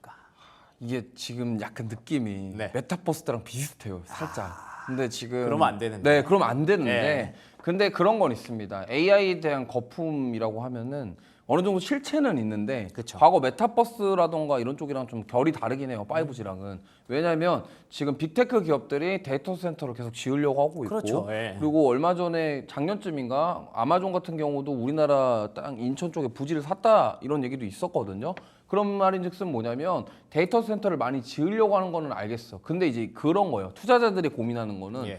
자, 지금 금리가 고금리 상황이고 그러면 앞으로 경기 침체가 올 수도 있다라고 얘기는 했고 그렇죠. 그리고 연준 의원이 파월 의장이 충격을 안 받을 수는 없다라고 얘기를 했었어요. 그러면은 이런 상황에서 지금 구글 빅테크 구글 실적 발표가 어닝콜이 이게 시작점이었던 것 같아요. 맞아요. 그러니까 7월 중순에 국내 증시가 이제 꺾이기 시작했던 게 구글이 어닝콜에서 이런 얘기했거든요. AI 산업에 대한 그런 실적을 언제쯤 확인할 수 있을까요에 대한 질문에 AI는 조금 기다림이 필요하다.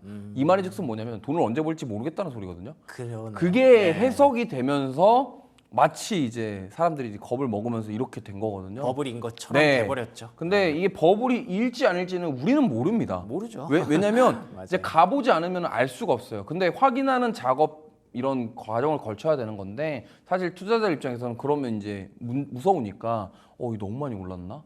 이제 거품인가? 이런 얘기가 나오는 거고 저는 거품까지는 아니지만 그래도 이제 AI 수익성에 대한 불안감은 이걸 잠재우기가 쉽진 않을 거다. 왜냐면 지금 보여줘야 되는 그런 실적 발표 속에서 AI에 대한 투자에 대한 언급은 계속 있습니다만 그게 돈이 얼마나 될지에 대한 언급이 아무 기업도 없어요. 그러다 보니까 이 부분에 있어서 좀 확인하는 작업이 필요하다. 그럼 그때까지 계속적으로 빠질 것이냐? 뭐 이거는 사실 뭐 우리가 장담할 수는 없겠지만 그렇죠. 네. 그래도 어느 정도 실체가 완전히 없는 건 아니지만 그동안 너무 기대감이 커서 많이 올랐기 때문에 어느 정도 하락에 대해서는 우리가 인지를 해야 된다. 이렇게 좀 보시면 좋을 것 같습니다. 알겠습니다. 다들 비슷한 말씀을 좀 하시네요. AI 거품, 뭐 썰은 있고 거품론 이런 것도 많습니다만 아직 뭐 그렇게까지 판단할 상황은 아닌 것으로 일단 보고는 있습니다. 그래서 단기 급등에 따른 좀 되돌림은 어느 정도 우리가 감수해야 되는 부분이고요. 그 흐름이 SK하이닉스에게 좀 나왔던 것 같아요. 지난주 금요일에 급락 어떻게 보셨어요? 이게 참 정말 이게 다 좋은데 네. 이게 22만 원에서 24만 원 사이에 사신 분들이 문제 아닐까 싶습니다. 그렇죠. 예. 네. 거기서 사신 분들이 문제고 사실 지금 이 정도의 하락이면요 추가 하락 가능성도 충분히 있다라고 생각을 하고 있고 물론 SK하이닉스 주주분들께는 죄송합니다만 여기서 추가 낙폭도 더 어느 정도는 고민을 해보셔야 된다. 그렇다고 한다면 지금 22만 원, 20만 원 이상에서 매수하신 분들은 물론 분할 매수 관점으로 접근을 하셨다고 한다면 그나마 다행이긴 하지만 이게 만약에 좀 비중이 크신 분들이 이제 대응이 안 되는 영역이 오거든요. 그렇죠. 그렇기 때문에 그걸 좀 주의하셨으면 좋겠고 그래도 내가 22만 원, 뭐 23만 원 이때 샀어도 지금 어느 정도 뭐 분할 매수를 해서 괜찮다 하시면은 추가 매수도 고민을 해보셔야 될 텐데 지금 하는 게 아니라 저 떨어지는 칼날을 좀 피하고 나서 그렇죠. 그래서 어느 정도 가격을 지켜주냐. 왜냐하면 지난주에도 18만 원 그때 뭐 이평선 안 깬다 뭐 이런 얘기 많았었는데 그냥 지키는 줄 알았거든요. 네, 그렇죠. 네. 하루 아침에 그냥 이탈해버렸죠. 그렇기 예. 때문에 이 부분을 좀 감안하셨으면 좋겠고 우리가 바닥이 어딘지 알 수 없어요. 고점이 어딘지 아무도 모릅니다. 맞아요. 그거 알면요. 손실 나시는 분이 왜 있겠습니까? 그렇죠. 그렇기 때문에 이게 여기가 찐바닥인가 이런 얘기가 많이 나오곤 있지만 그게 진짜로 확인될 때까지는 성급하게 대응하시기보다는 기다려주세요. 왜냐하면 하이닉스라는 기업이 실적이 안 좋아서 주가 빠진 게 아니에요. 실적이 잘 나왔음에도 불구하고 AI에 대한 기대감이 컸던 만큼 그거에 대한 차익 매물 그리고 미국 증시의 영향 여러 가지 영향을 받았다. 이렇게 보시면 될 거기 때문에 좀 걱정하지 마시고 좀 그래도 시간은 걸린다. 중장기관점으로 보셔야 된다. 이렇게 말씀드리겠습니다. 금융위기 이후 최대 낙폭이라고 하니까 괜히 좀 겁을 먹을 수밖에 없는 그런 재료긴 한데 뭐 일단은 지금은 조금 더 지켜봐야 되는 그런 상황이다라고밖에 말씀을 드릴 수가 없겠네요. 그럼 그나마 좀 반도체 쪽에서 우리가 좀 잘 보고 있어야 되는 그런 종목이 있을까요? 저는 이번 좀 하락을 보면서 이런 예. 생각을 했습니다. 그러면 이번 상승에서 올라갈 때 못 올랐던 종목, 예. 미리 빠졌던 종목들을 어, 보면 어떨까? 좀 그럴 이런 수 생각을 있죠. 해봤거든요. 그래서 오늘 제가 말씀드리고 싶은 종목은 오늘 참 반도체 얘기하기 좀 조심스럽습니다만 그렇긴 하죠. 저는 ISC라는 종목을 좀 말씀드리고 싶어요. 그러니까 이 종목이 사실은 원래 AI 처음에 HBM 처음에 그러니까 1차 상승 맞아요. 나올 때 많이 강했죠. 올랐던 네. 종목이고 거의 그때 이제 대장주라고 불렸던 종목이면서 또 진짜 많이 올랐었어요. 그리고 SK 쪽에 피인수가 됐거든요. SKC의 피인수가 됐기 때문에 반사이익을 SK하이닉스의 반사이익 낙수 효과를 볼 것이다에 대한 기대감이 굉장히 컸는데 이 종목이 23년도 실적이 너무 안 좋게 나왔습니다. 그러다 보니까 그때 1차 HBM 올라갈 때 오르고 나서 그때부터 지금 고점 찍고 지금 계속 빠지고 있거든요. 맞아요. 그래서 거래량도 없이 계속 내려오고 있기 때문에 오히려 이거는 먼저 미리 빠져서 오히려 지금 빠질 데가 없지 않냐. 저는 이런 생각이 들고 지금 보시면은 뭐 물론 같이 빠지긴 했습니다만 최근에 그러니까 지난주에 하이닉스랑 반도체주들 빠질 때 이 종목은 지켰어요. 가격을. 그러네요. 네, 가격을 지켰기 때문에 오히려 그러면은 이 종목은 먼저 매를 맞고 이제는 한번 도약을 하려는 모습 보이는 거 아니냐 이렇게 생각을 하고 있고요. 예. 사실 이 종목은 테스트 소켓 관련, 그러니까 후공용 테스트 소켓 관련주인데 하반기에 이제 데이터 센터향 수요. 어쨌든 데이터 센터를 만들려면 AI에 대한 수요가 계속적으로 있기 때문에 뭐 D램이라던가 낸드 공급하면은 테스트 소켓이 필요하거든요. 그렇기 때문에 그런 관점에서 봤을 때 하반기에 올해는 실적이 괜찮을 것이다. 지금 뭐 예상치는 그렇게 나오고 있어서 지금 좀 이제 매를 많이 맞았으니 네. 이 종목은 다른 거 빠질 때 안 빠지고 있다. 그럼 한번 접근해보자. 이런 관점으로 해보시면 좋을 것 같습니다. 아, 좋습니다. 지금은 뭐 아프지만 그래도 많이 올라가고 있는 종목보다는 오히려 매를 먼저 맞은 종목들을 찾아야 하는 그런 구간이 맞는 것 같습니다. 냉정하게. 그래서 다음 섹터가 좀 매를 많이 맞은 그런 섹터죠. 2차 전지주인데 급락하는 와중에도 나름 좀 선방했다는 평가가 있어요. 어떻게 보셨습니까? 저는 2차 전지가 이게 지금 최근에 안 좋은 소식들이 너무 많아요. 물론 그렇죠. 그 최근에 인천에 또 전기차 폭발 아, 사고도 맞아요, 있었고요. 맞아요. 네. 그러니까 이게 자꾸 사람들 인지가 아니 주식시장에 고스란히 반영되는 거죠. 왜냐하면 이미 업황이 안 좋다라고는 다 알아요. 왜냐하면 실적 자체가 다 안 좋게 나오니까. 그렇죠. 네. 근데 업황도 안 좋은데 자꾸 사고가 나잖아요. 그러니까 이게 투자자들 입장에서는 무서운 거죠. 근데 사실 지금 급락장 속에서 오히려 반등이 나왔던 거는 아까 말씀드린 건 좀 비슷해요.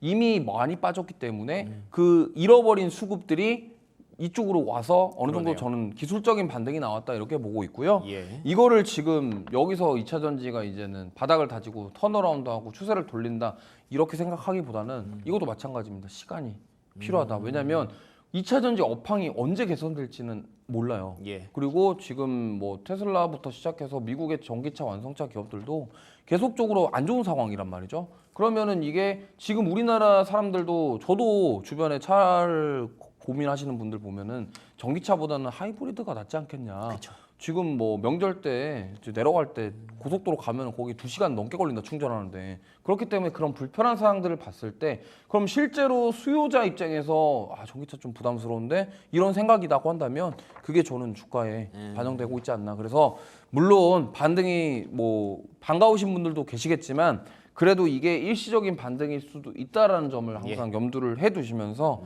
대응하시면 좋을 것 같습니다. 알겠습니다. 그럼 요것도 그냥 간단하게 종목 네. 하나만 여쭤볼게요. 탑픽으로 그나마 좀 보고 있을 만한 종목. 그나마 본다면 저는 네. 삼성 SDI 아하. 말씀드리고 싶고요.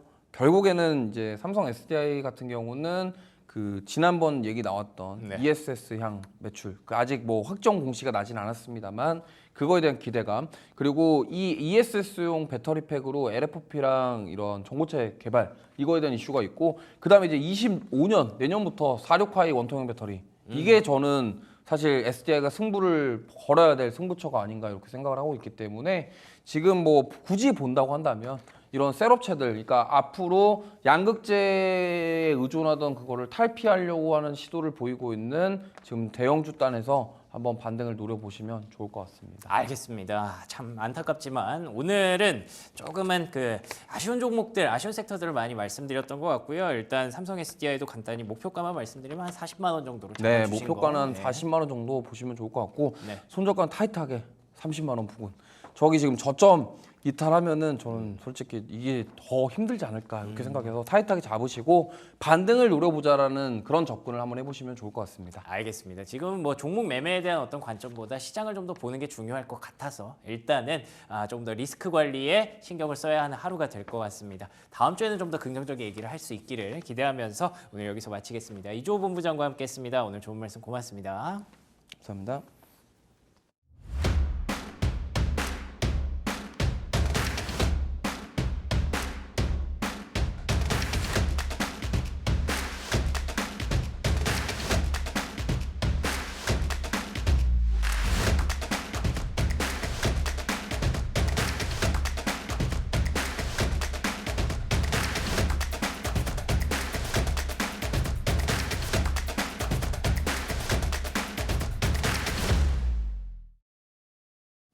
네, 오늘의 종목 3픽 들어왔습니다. 오늘도 함께하는 IS의 송범선 실장 모시겠습니다. 실장님 안녕하세요.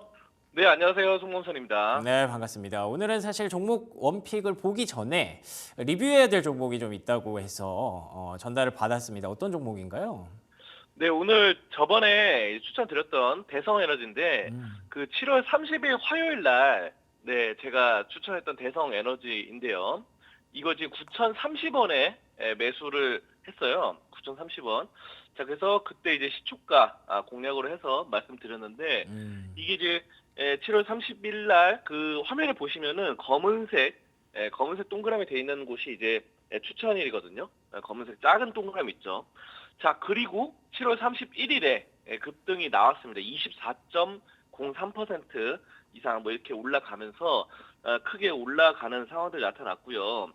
그 뒤로도 추세가 이제 살아서 올라가는데 중요한 거는 지금 최근에 이제 증시가 안 좋은데도 불구하고 이렇게 조금씩 올라가고 있다. 조금은 아니죠. 계속해서 좀 추세 사르고 올라가고 있다. 그래서 여러분들이 7월 30일 날 이 종목 제 추천으로 매수를 하셨던 대성에너지 매수하셨던 분들은 수익 축하드립니다. 이렇게 말씀드리겠습니다. 좋습니다. 송범선 실장님의 지난주 픽 대성에너지 약세장 속에서 이렇게 급등한 종목 찾기 쉽지 않죠. 혹시 매수를 하셨던 분들이 계시다면 축하드린다는 말씀을 전해드리고 싶고요. 자, 그러면 오늘의 종목 픽으로 넘어가 보도록 하겠습니다. 오늘은 어떤 픽인가요? 네, 오늘은 강원랜드 가져왔습니다. 강원랜드 약세장 쪽에서 희망이 좀 될 수 있을까요? 어떤 배경에서 이 종목 픽을 하셨을까요? 네, 정말 강원랜드 이제는 올라갈 시기가 왔고 지금 금요일도 그렇고 목요일도 그렇고 미증시가 크게 급락하면서 기술주 중심의 큰 하락이 나왔죠. 자, 그러면서 기술주를 좀 피하고 보다 안정적인 이 카지노 관련주에 관심을 가질 필요가 있다고 판단을 합니다. 네, 그래서 지금 카지노, 우리 국내 카지노, 국내 관광객들 카지노 할 수 있는 게 이제 유일하게 공식적인 게 국가 공인이 강원랜드가 유일하죠. 그렇게 보시면 되고 그만큼 독점적인 지위를 갖고 있습니다. 그래서 강원랜드 올해 2분기 당기순이익이 전년 대비 64.2% 상승했어요. 그래서 역대 분기 실적 중 최고 기록을 달성했습니다. 그리고 2016년 이것이 바로 2016년 1분기 당기순이익 1,431억 원 기록한 이후에 최고 수치다. 이번 강원랜드 2분기 실적이.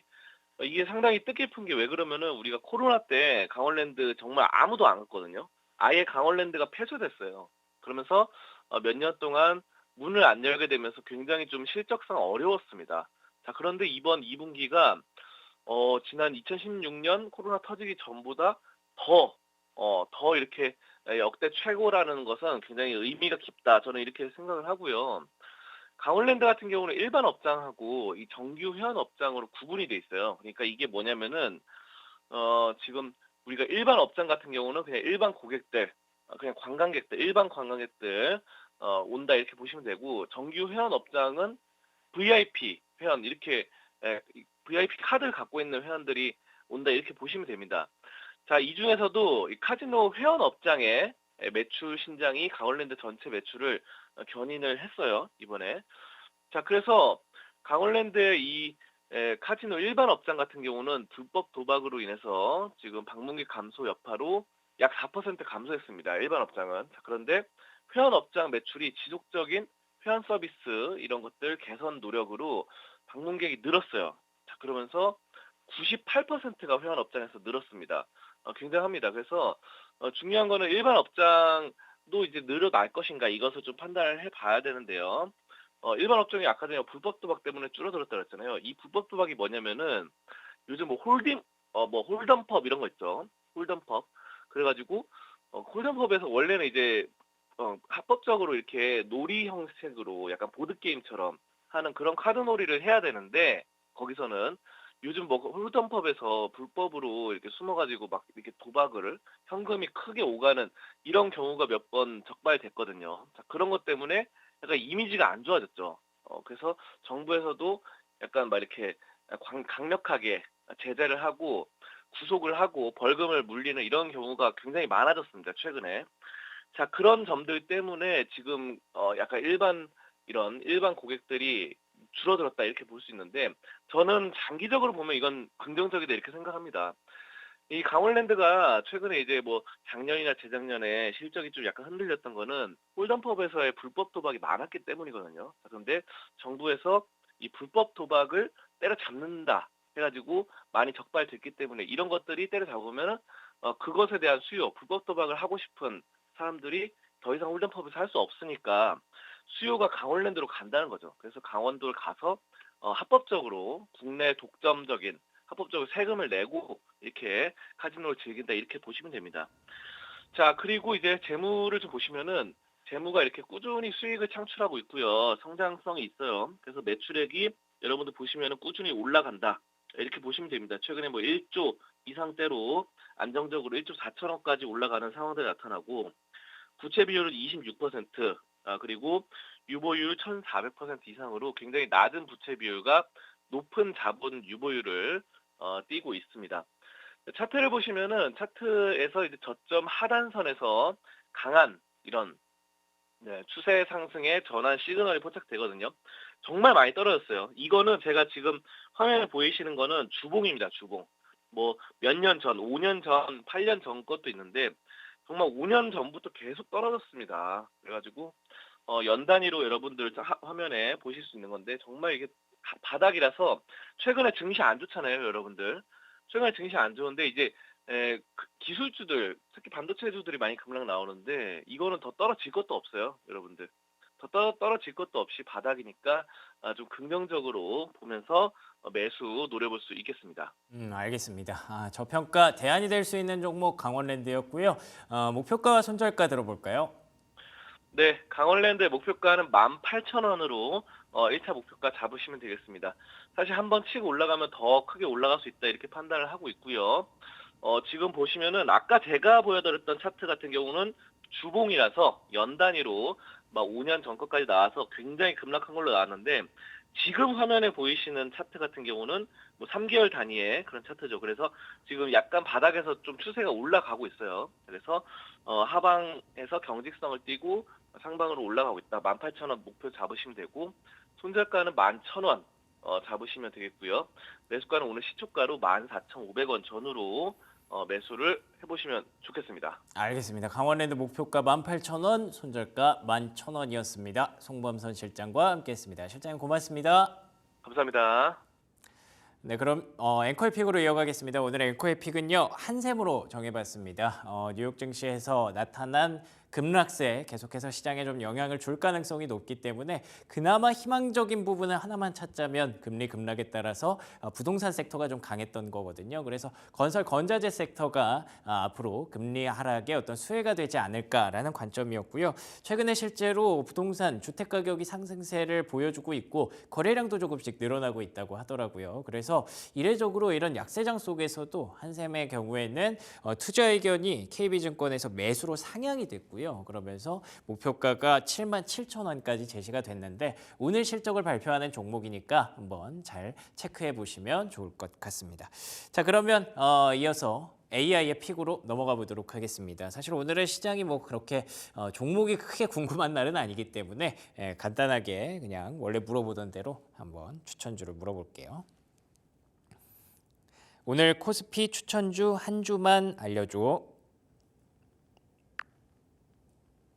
오늘 코스피에서 주목할 만한 종목으로는 삼성전자를 추천드립니다. 삼성전자는 반도체 스마트 뭐 예상했던 부분이기 때문에 뭐 크게 토달지 않겠습니다. 사실 오늘 같은 날은 삼성전자 계속 보는 게 결국 시장을 또 보는 거기 때문에 맞는 포인트라고 생각을 해요. 그래서 오늘의 픽은 강원랜드 한샘 그리고 삼성전자였습니다. 조성우의 투자의 맛으로 이어갑니다.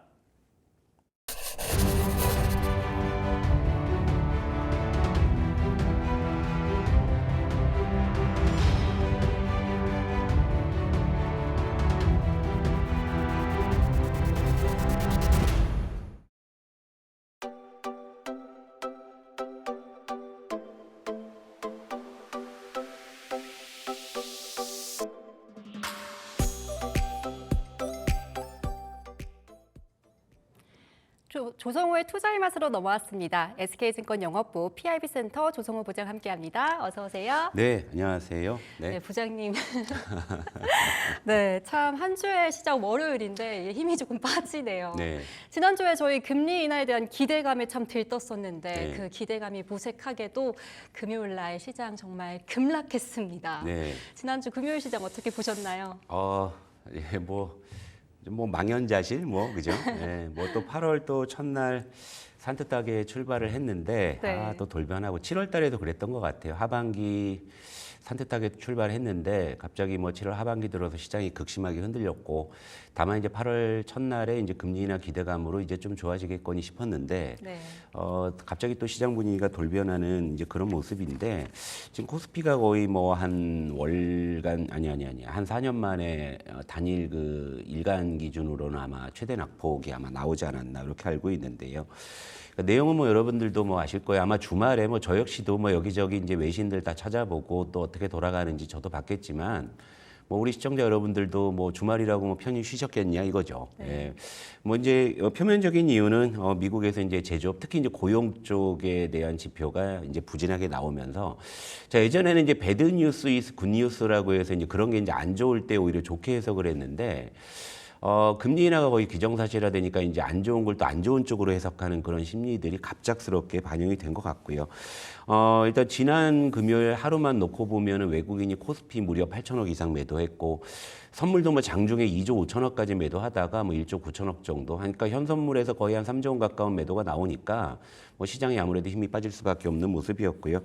일단은 지난 거래일의 가장 큰 특징은 상승 종목이 한 200여 개 정도 그리고 하락 종목이 한 2,300. 그러니까 10개 중에 하나 오르는 시장이었으니까 얼마나 시장이 안 좋았을까. 이걸 대변할 수 있는 통계인데요. 일단 굉장히 좀 안 좋은 흐름이었고 그러다 보니까 뭐 전업종이 뭐 하락을 했고 뭐 일부 종목, 뭐 일부 섹터 예를 들면 뭐 엔터나 뭐 코로나 테마 뭐 이런 정도, 뭐 이런 정도만이 좀 상승하는 뭐 그런 흐름이었다 이렇게 좀 볼 수가 있겠습니다. 네. 네, 시장이 경기 침체 공포에 휩싸이면서 또 가장 매를 심하게 맞은 종목이 네. 반도체입니다. 7월 하반기 들어서는 또 흔들리다가 네. 삼성전자 호실적 내면서 힘 내주나 싶었는데 또 네. 금요일에는 거의 패닉이었죠. 네. 이 반도체주 어떻게 봐야 할까요? 그러니까 이제 7월 말 8월 초에 어떤 반도체 동향을 보게 되면, 물론 이제 섹터 내에서의 분명히 이제 변화의 조짐이 있었죠. 뭐 삼성전자가 선전하고, SK하이닉스나 이제 뭐 한미 반도체 등이 이제 낙폭이 좀 과한 이런 모습이었기 때문에 섹터만 보게 되면은 어떤 이제 논리의 변화, 이런 쪽이었는데, 근데 새삼 또 이제 느껴지는 격언, 시장을 이기는 종목은 없다. 결국에 이제 시장 전체에서의 어떤 불확실성이 발생을 하니까, 전체적으로 좀 이제 반도체가 조정받는 모습이었는데 일단은 차트를 보면서 좀 설명을 드릴게요. 자, 코스피 전기전자를 먼저 보겠습니다. 지금 이 코스피 전기전자가 지난 거래일에만 무려 업종 지수가 장중에 4.8% 이거 굉장히 급락이죠. 이 급락의 배경에는 뭐 SK하이닉스나 뭐 한미반도체 급락 그리고 삼성전자도 지난 거래일에는 버텨주지 못하는 모습들 그런 모습들이 이제 반영이 된 건데 이제 중요한 거는 요 121선. 그러니까 우리가 업종이나 종목을 볼 때 121선은 업황선이라고 이야기할 수 있겠죠. 이 업황선이 이제 이탈을 해버린 겁니다. 이탈을 하면서 이제 전기전자 쪽에 지난 거래 외국인이 코스피를 8,500억 정도를 팔았는데 전기전자에만 무려 7,200억. 그러니까 아무래도 매도가 이제 좀 반도체 쪽에 집중이 되었다 이렇게 볼 수 있는 것이고 기관 역시도 이제 5천억을 같이 매도하면서 하방 압력이 더 커졌다 이렇게 볼 수가 있는데. 더 뼈아픈 거 이제 종목 쪽에서 말씀을 드려야 되겠죠. 자, 위에는 이제 한미반도체고요. 아래는 SK하이닉스인데 그래도 이제 121선을 좀 지켜주면서 이제 반등할라 치는데 다시금 이제 급락이 나오는 상황이라서 SK하이닉스가 10% 두 자릿수 급락을 했고요. 한미반도체도 거의 10% 가까운 9%의 급락을 했고 여기 이제 삼성전자 역시도 이제 버텨내지 못한 거죠. 이제 4% 하락을 하면서 이제 팔만전자가 이제 깨지는 그런 모습이었는데 삼성전자가 이제 조금 아쉬운 거는요. 요건 삼성전자 차트인데요. 우리 투자의 맛이 이제 6월 19일에 여러분들을 처음 이제 만났을 때 요때 제가 이제 저는 반도체 다른 건 잘 모르겠고요. 그냥 삼성전자가 일단 탑픽을 하고 우리 시작하시죠라는 말씀을 드렸었고 네. 그리고 이제 그 와중에 뭐 SK하이닉스나 뭐 한미반도체 흔들릴 때도 약진하다가 지금 다시 이제 쉽게 말씀드려가지고요. 다시 원위치로 온 거예요. 그러니까 우리는 참 이만만 다시고 물론 이제 상대적으로 SK하이닉스나 한미반도체를 들고 계신 시청자분들은 지금 많이 좀 괴로우시겠죠. 하지만 우리 삼성전자는 그래도 아직 패퇴하지는 않은 상황인데 앞으로 이제 또 시장의 불확실성이 커지게 되면은 이제 삼성전자도 어느 정도 이제 하방 테스트를 좀 할 수밖에 없는 좀 그런 좀 구간에 좀 놓여 있지 않나 그런 생각인데요. 어쨌든 이제 삼성전자 같은 경우는요. 일단 뭐 저는 항상 이제 손한마, 그러니까 이제 반도체가 추가 조정이 뭐 나올 가능성도 충분히 있어요. 그런 상황이기 때문에 삼성전자도 그런 상황에서 조금 흔들릴 가능성은 있지만 저는 뭐 이런 생각을 합니다. 뭐 반도체 이제 단계 워낙에 낙폭이 과하니까 뭐 그런 면에서 뭐 다시금 뭐 일단 반도체를 또 이제 뭐 이제 저가 매수해야 되는 거 아니냐라는 그런 심리들 분명히 있거든요. 근데 저는 뭐 지금 시장 상황이 많이 바뀌고 그동안에 SK하이닉스나 한미반도체가 단기적으로 많이 빠졌다 하더라도 여전히 저는 뭐 반도체 탑픽은 여전히 뭐 삼성전자 쪽이라는 말씀드리고 일단 뭐 추가 조정이 나온다면 뭐 분할 매수를 할 수가 있는데 삼성전자를 제외한 다른 반도체 쪽은 원체 낙폭이 과하기 때문에 단기적으로 이제 뭐 반대 매매라든지 뭐 수급 불균형이나 이런 부분들이 있을 수 있어요. 그래서 일단 뭐 반도체는 여전히 뭐 삼성전자를 중심으로 저는 뭐 그렇게 좀 의견을 제시해 드리도록 하겠습니다. 네. 네, 그러면 저가 매수에 나선다면은 삼성전자 종목으로 가는 게 좋을 것 같다라고 말씀해 네. 주시는 거죠. 네, 그렇죠. 반도체에서 그러니까 뭐 빠지면 빠질수록 더 매력적이어 보이는 건 여전히 뭐 저는 삼성전자가 아닌가 이렇게 보고 있어요. 네. 네, 이렇게 뭐 반도체가 다 급락하고 떨어져 나가면서 또 2차 전지는 또 유일하게 상승폭을 네. 켜냈습니다. 뭐 청개구리도 아니고 이게 기대하면은 안 오르고 네. 또 저기 멀리 버려두면은 또 네. 선전하는 모습 보이면서 이 배경을 대체 어떻게 봐야 하는지 해석이 좀 필요할 것 같아요. 아, 그러니까요. 일단 2차 전지가 정말 뭐 아무 생각을 안 하고 기대를 안 하니까 이제 선전을 하는데 일단 요 그림을 보면서 설명을 드릴게요. 일단 뭐 코스피 차트 요걸 한번 볼게요.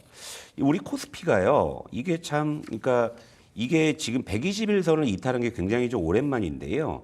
장중 기준으로 보게 되면 4월 19일 날 장중에 121선을 한번 이탈했다가 돌려 세워서 이제 회복하고 끝난 적이 있었고 종가 기준으로 보게 되면 올 초 1월 16일 이후에 이제 처음으로 그러니까 지금 반도체 급락도 뼈 아프지만 이 최근에 이제 시장의 어떤 변동성은 이제는 경기의 문제. 그러니까 지금 이 코스피 기준으로 봤을 때 121선은 이건 경기선이란 말이에요. 네. 지금 경기선을 강하게 하향 이탈을 한 거죠. 그러니까 지금 상황에서 이제 뭐 반도체가 뭐 어떨 것이냐, 뭐 2차 전지가 어떨 거냐, 바이오가 어떨 거냐는 다음 문제, 2차적인 문제가 된 것이고 지금 시점에서는 시장이 어떻게 될 것이냐의 문제예요. 근데 그런 상황에서 2차 전지로 가보겠습니다.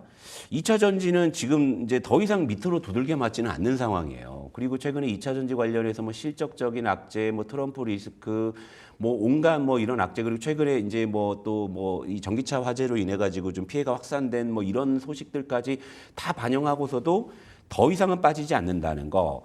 이건 뭐냐면 일단 두 가지 힌트를 우리가 볼 수 있을 것 같아요. 이제 첫 번째는 악재는 다 받아낸 상황에서 시장 전체가 흔들리다 보면 이런 게 있습니다. 물론 외국인은 전체적으로 시장을 8,500억을 매수를 했지만 그런 어떤 급락장에서도 무언가 사야 되는 기관들이 있을 수 있잖아요. 예를 들면 펀드에 돈이 들어오면 뭐라도 사야 돼요.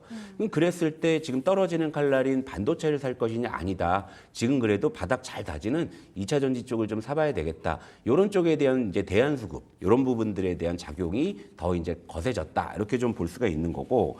그리고 이제 두 번째는 뭐냐면은요. 이건 어떻게 보면은 이제 향후에 이제 시장이 좀 흔들린 다음에 다시금 이제 새로운 어떤 이제 주도주가 출현할 수가 있는데 그게 2차 전지가 아닐까라는 좀 묘한 시그널을 좀 준다라고 봐요. 그러지 않고서야 이렇게 하방 경직을 강하게 보이기는 이제 쉽지 않은 부분이기 때문에 그렇기 때문에 이제 종목들을 보게 되면은요.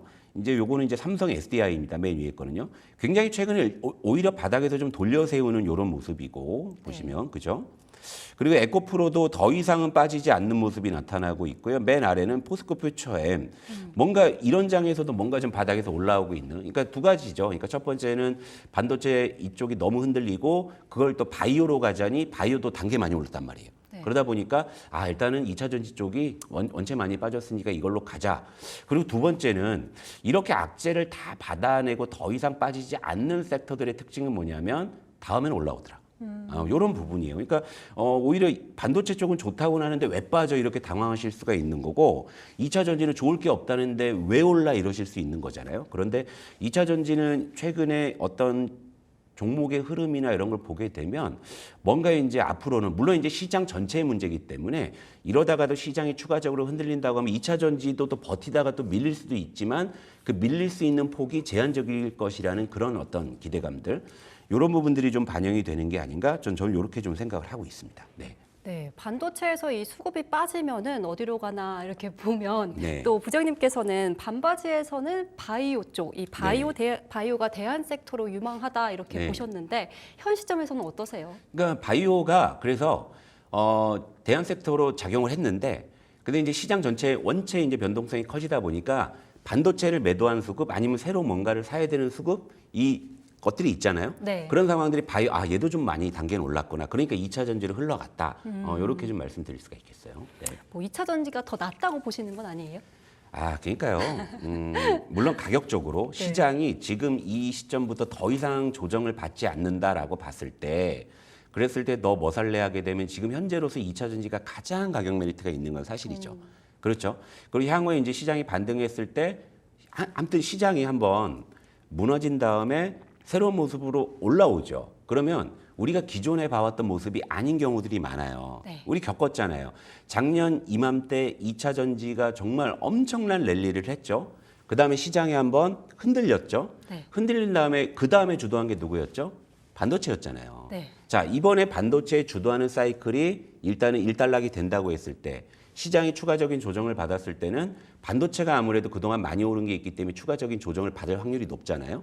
그러고 나서 어느 정도 다지고 나서 올라올 때 그럼 반도체가 다시 주도할 거냐? 물론 그럴 가능성이 있죠. 근데 주도할 때도 아마 우리가 알던 모습이 아닐 거예요.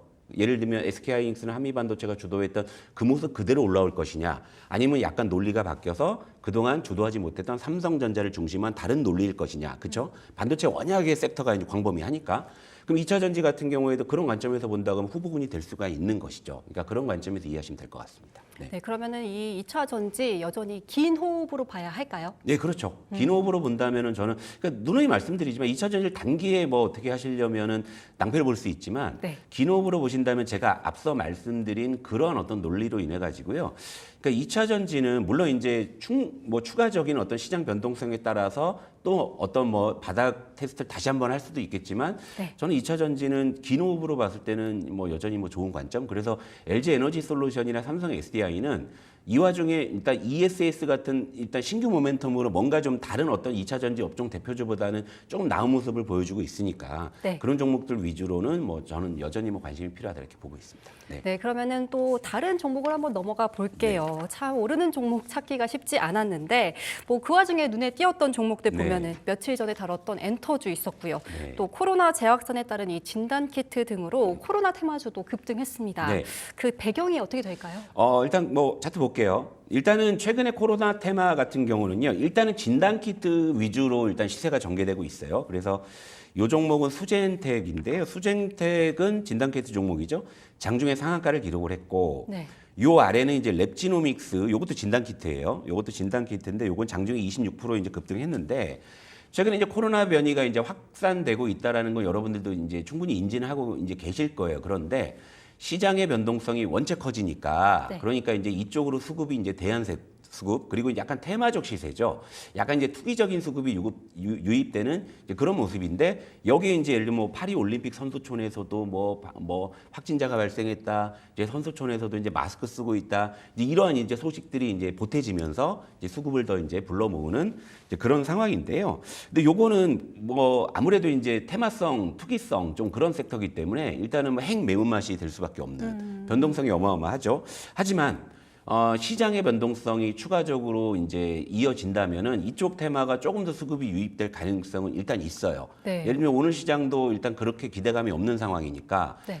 이런 어떤 대안 수급으로 이런 테마주가 좀 움직일 가능성은 여전히 있다 이렇게 보고 있습니다. 네. 이 큰 변동성으로 핵 매운맛 이렇게 평가해 주셨는데 저도 최근에 이 감기 몸살을 앓면서 네. 진단키트 두 개나 사용했거든요. 네. 이렇게 이제 코로나 확산세가 심각해지고 있어서 네. 이 유의 깊게 보는 시청자분들도 계실 것 같아요. 지금 네. 접근해도 괜찮을까요? 근데 진단 키트주는 단계 너무 급등한 종목이 많아서 하지만 시장이 추가적으로 흔들릴 때는 어쩔 수 없이 시장 논리상 무언가 또 할 거리를 찾아가는 그런 수급들 때문에 추가적으로 움직일 가능성은 있어요. 그렇기 때문에 아마 여러분들도 오늘 아마 시장 흔들린다면 이쪽이 좀 움직일 가능성을 또 이렇게 염두에 두시는 분들도 계실 거란 말이에요. 네. 그런데 그렇다고 제가 수젠텍, 랩지노믹스 지금 사도 됩니까? 이런 얘기하면 안 되죠. 그죠? 그렇다면 여러분들이 조금 더 슴슴한 맛에서 그래 뭐 코로나 테마가 조금 더 움직일 것 같다면 이쪽에서 기회를 찾아보겠는데 그렇다고 변동성이 있는 이런 쪽을 말씀드릴 수는 없는 것이죠. 그래서 이제 제가 요건 좀 따로 제가 별도로 좀 준비를 해왔습니다. 아직 좀 맵지 않은, 그러니까 좀 그래도 좀 뭐 움직인다면 한번 그래도 좀 뭐 적정한 수준에서 한번 접근해 볼 만한 것들을 좀 추려와 봤는데 네.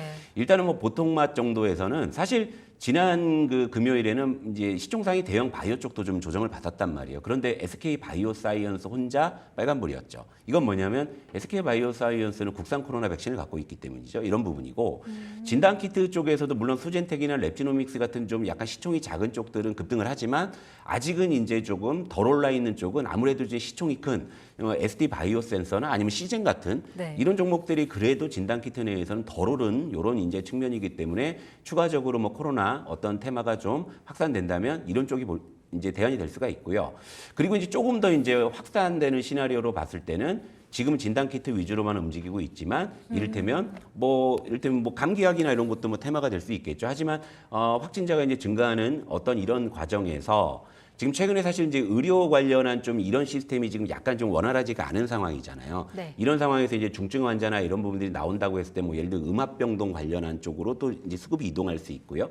근데 이런 상황이라면 MVH 코리아 같은 경우에는 사실 거의 오른 게 없거든요.